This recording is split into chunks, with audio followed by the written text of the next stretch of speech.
Are you up for the challenge? Let's create monochromatic cards, and I'm going to share 2 different ways that you can do it. Monochromatic simply means a color scheme that is based on a single color or hue. So let's begin with a really fun idea, and this is to use die cuts. Now you can use layering die cuts or even single die cuts to create your design. And I'm actually going to be using some colored cardstock. Now these colors I've just chosen because they're all very similar. If you're not sure how to choose a color, you can actually go with a color family. Like Alton, you actually have all of theirs in a color family, or you can use a color wheel. And if you don't have a color wheel, then you can find a free version online to help you choose. Basically, you want lighter and darker shades, or lighter tints and duller tones of the same color, and you can choose as many as you want. I kept it pretty simple here today. I chose 3 of my basic colors, and you may notice that I did actually change my mind down the track and alter one of them, but we're allowed to do that. There's no judge and jury here. Not when it comes to card making. The thing I like to do is, I'm a real fan of white space, and this is very forgiving if you're going to create a one colored design, because that will allow your color not to be too overpowering in a card. Depends what look you're going for. Another hot tip here is to actually use inks to add some shading and depth to your die cut pieces. I've got one of the blending tools here and an ink that is in the same sort of family of colors, and focusing the shading on the center of the petals. Now, when it comes to shading, if you're not a fan, then you can simply just use the die cut pieces and use different versions of the cardstock.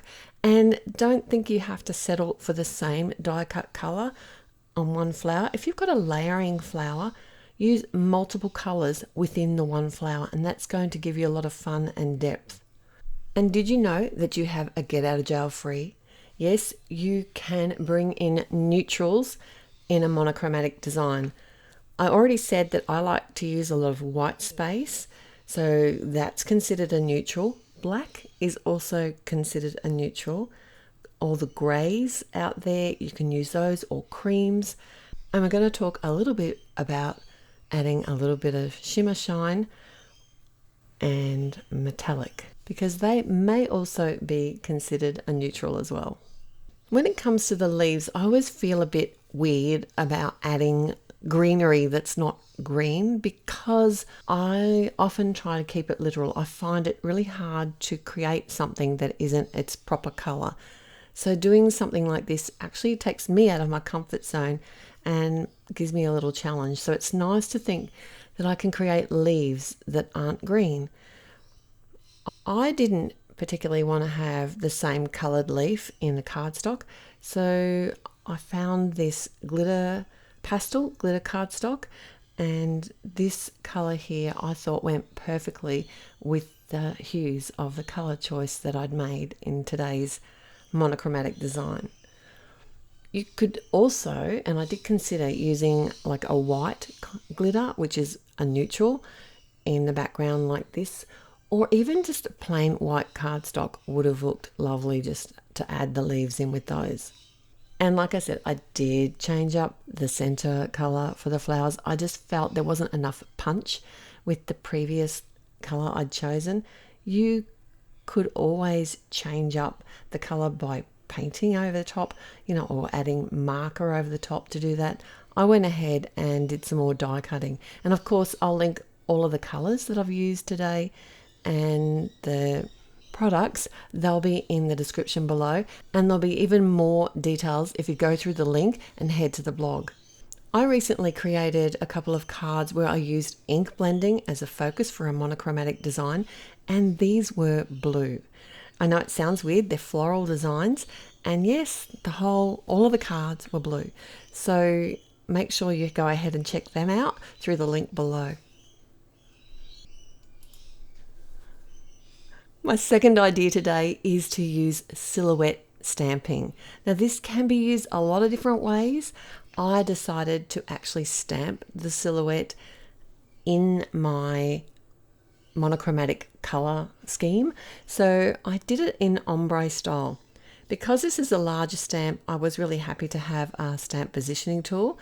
It does make it much easier, especially if you want to do some ombre stamping, because it allows you to keep repeatedly stamping the image in exactly the same spot and adding different shades of the same color.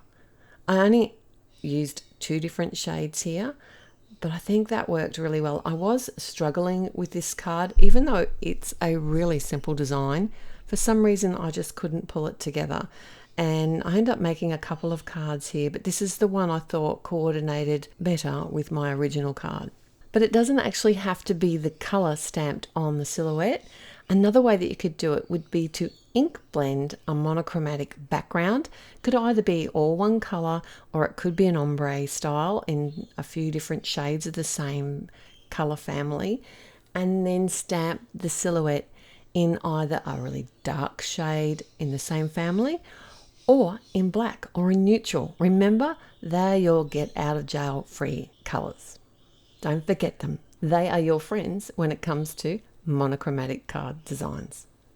Another silhouette style that I really enjoy is to do a bouquet style stamp, where if you've got a large bouquet and then you've got a stamp positioning tool, do the ombre style of stamping on the outline of the bouquet. I'm not talking about coloring it in at all. Just create a simple image in multiple colors of the same family. I've done this before with one of the press plates. There's a beautiful floral press plate, and if I remember, I'll try and link that one below as well.